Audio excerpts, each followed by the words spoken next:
Hello. So in this video, we're going to talk about Kneehigh Theatre Company's production, The Wooden Frock. Now, this play is nuts. It's based on an Italian fairy tale, and I think the Italian fairy tale, in fairness, is pretty nuts. But then Kneehigh Theatre had a very distinct approach to the creation of their performances. And because of the unique way that they approach their performances, even this already batshit crazy subject matter gets even more bizarre. So I want to read you just this section from Tom Morris's foreword to this play.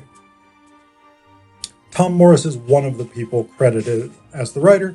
Tom Morris, Emma Rice, and Kneehigh Theatre are hereby identified as authors. Because again, as we saw with Tristan and Isolde and with the Bacchae, Kneehigh Theatre had a very collaborative approach. And this is one of the things that Morris talks about in the foreword here. This is a bit lengthy, but it's interesting. This is Emma, whose directorial approach is to urge her collaborators to meet impossible challenges in the knowledge that she will be there to clear up the mess if it goes wrong, then asked me to write the words. Within weeks, I found myself at the heart of a theater-making process quite unlike anything I had experienced. Perhaps this was the secret to the unique Kneehigh style. We began in a barn in Gordon Haven in Cornwall. The devising team, sorry, 4 actors, a designer, a composer, a lighting designer, Emma and myself, told the story to each other while Emma and Bill evolved a vision for the world in which our play would take place. Act 1 centered on a comfortable, happy, eccentric family in a land where it never stopped raining. For Act 2, we imagined a bleak, dry, stunted place where just about everything had lost the will to live. We then identified key characters, brainstormed their defining characteristics, shyness, honesty, cunning, open-heartedness, emotional myopia, etc., and Emma sent us to a costume store to dress each character in turn. Before a word was written, Mike Shepard was wearing a wimple and neat Moroccan slippers and answering to the name of Nursey. Challenged by Emma to go about his business, he picked up a can of poison and began inspecting the barn for woodworm. In this way, the characters and the story were cooked up together by the group. As the people of the play emerged, I wrote words for the scenes they were improvising. Some stuck, some didn't, and gradually the dialogue for a first draft of the play took shape. In parallel with this process, Emma would issue ludicrous challenges to all members of the team. I think we can all agree that we will need a song to end this scene, she would say, eyeing composer Stu Barker and me. Can you write something before lunchtime? Don't worry if it's rubbish. Alongside the rubbish, including a call and answer jig with the lyrics, come in, come out, come in, come out, come in, come out of the rain. We wrote all of the songs in the script through this comically abrupt procedure. So, this is one of the interesting things about Kneehigh Theatre. And as I'm reading more and more of their plays, I'm seeing increasingly the way in which this idiosyncratic process creates interesting takes on recognizable stories. So this play in particular, The Wooden Frock, again, it's based on an Italian folktale, an Italian fairy tale. It starts with a royal family, King, Queen, and Princess Mary, along with the nurse and Ronald, who's a pigeon keeper. For some reason, the only other apparent member of this royal family's staff. And they're extraordinarily happy. Although we don't actually ever see them doing anything that says they're happy, they just tell us that they're happy. The Queen says to the King, hey, if I die, I want you to remarry. Whoever can wear my ring, whoever's finger fits my ring, that is who you must marry. So we got a bit of a Cinderella deal kind of going on here, except with a ring instead of a shoe. the queen then dies. For no real reason other than plot necessity. There's no question in the play about why did she die? What actually happened to her? She's just, I've died a horrible death. And so the king is like, well, gotta get on finding who fits this ring. So he sets up this thing and has a bunch of cast members and audience members basically stick their hand through a hole in a curtain, and he tries the ring on people. It fits none of them. And so he's like, well, meh. But then Mary is playing around and dressing up in her dead mother's clothes, which, you know, children do. And this is one of the things, is like, I'm having a really difficult time from this getting a bead on how old Mary actually is, because like, she's playing dress up with her mother's clothes.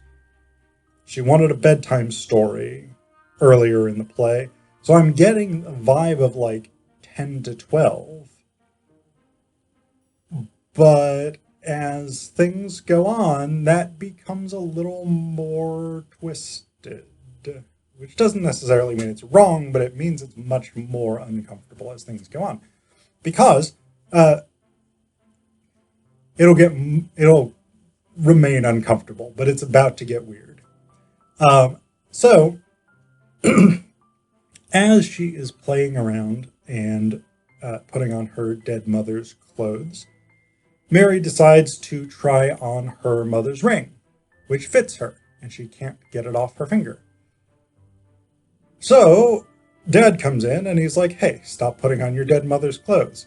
Oh, you're wearing your mom's ring and it fits you. Time to do some smooching because we've got to get married. Yeah. He is literally like, we got stage directions here. He sees the ring. The dead queen speaks from above. The queen and the actor who plays the queen actually goes up on, there's an overhead bridge in the original production stage design. And the queen goes up there and sort of watches the rest of the play. The queen says, only marry the person who fits this ring. The king says, of course, how simple, it's you. Mary says, Daddy? The king says, her arms, her face, her body, you're the one I must marry. Stage directions, he kisses her. The king says, my little Mary. Stage direction says he kisses her again. The king says, don't worry, it feels strange now, but it will feel all right. Wait here, I'll go and make the arrangements. It is what is meant to happen.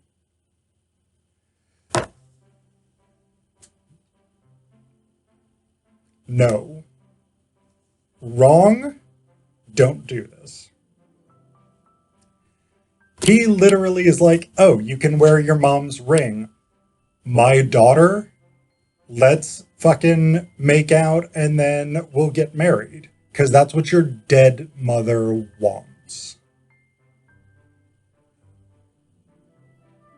It's so bad. It's so bad. And Mary, to her credit, is sort of like, WTF, bro. Let's not do this. So she goes to the nurse and is like, I am not really that keen on the idea of marrying my dad. Can you help me get out of this? And the nurse is like, aha, we will think like weasels. Because that's a thing, apparently, in this nurse's pantheon of wisdom. So she says, we will buy some time. You are going to go and say, yeah, Dad, I'm totally chuffed to marry you, but I need a beautiful dress with all of the colors of a meadow in it. That dress will be impossible to find, or at very least it'll take a long time. So, you know, we'll get some time to, I've got a thing, don't even worry.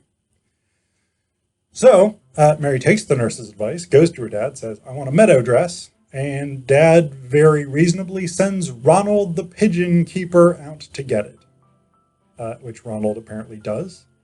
So the nurse is like, okay, now you need to say you need a second dress with all of the colors of the ocean. and fish and what all. Dad's like, yeah, that makes perfect sense. Ronald, pigeon keeper, go get me a dress like that, which Ronald does. And so the nurse says, all right, one more dress. This time with all of the colors of space and the stars and the planets and what all. King says, yeah, I'm right there with you. Ronald, go get the dress. Ronald, the pigeon keeper, goes and gets the dress. And the nurse is now like, haha, enough time has passed that I've completed my secret plan. And Dad's all like, hey, Mary, time for some sexy raping my daughter. And the nurse is like, no, I gotta give her a bath first. And in giving her a bath, the nurse puts Mary in a wooden frock, basically a wooden dress, magical wooden dress that the nurse has constructed for some reason. And then she's like, all right, Mary, off you go, out into the world. Take these 3 beautiful dresses, wear your wooden dress, and best of luck to you. Mary's like, all right, well, now that I've got this wooden dress, I can walk across the ocean for some reason. And she gets to another kingdom where she meets the prince, who's all like, I'm kind of not as cool as my dad was, and I don't feel great about life. She also meets his friend Peter, who's his friend or tutor or cricket instructor or something. Like Peter's his dude, but the relationship is not super clear. The prince is like, hey, you're in a weird wooden dress. Want to take care of my geese? And Mary's like, that sounds fantastic. I can totes do that. And so she becomes his goose keeper. The queen of this realm, who is, a bit of a lush, spends a lot of time talking about gin and tonic and how it doesn't necessarily need tonic. She's like, I'm going to have a party so that I can find my son a bride.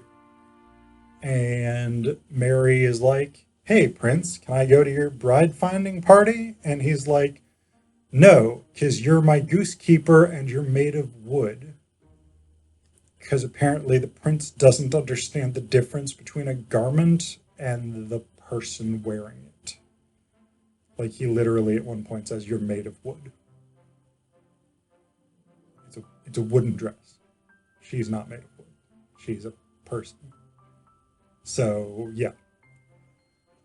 So Mary, very sensibly, decides to Cinderella this bitch, and she switches into the first dress that Ronald the Goosekeeper got her, the meadow dress, and goes to the party.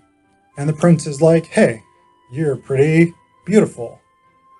Person I've never seen before and definitely haven't been interacting with as my goosekeeper for a while. Mary's like, thanks, lovely party, gotta go. Oh, I lost my ring. And the prince is like, oh, I've got your ring. And she's like, yeah, just keep it. So the queen is the next day like, oh, there was this beautiful woman that the prince wants to marry. We need to have another party in the hope that she'll show back up. So Mary does. She puts on the second dress, the ocean dress, goes back to the party, and everybody's like, hey, it's that sexy woman the prince wants to marry. And Mary is like, I've got my ring back now. And then she's like, I'm a bounce. And everybody's like, no, we'll kidnap you. At which point Mary's like, hey, Peter, here's a penny. You're distracted. And Peter's like, a penny. Oh, a penny. I feel dumb now because I got distracted and let her escape. Yeah. So Mary goes back, puts back on her wooden frock, etc., etc. And then the queen, the next day, when the prince is all sad because the sexy woman he wants to marry has run off from 2 parties, the queen is like, I'll make you an omelet and then you'll feel better.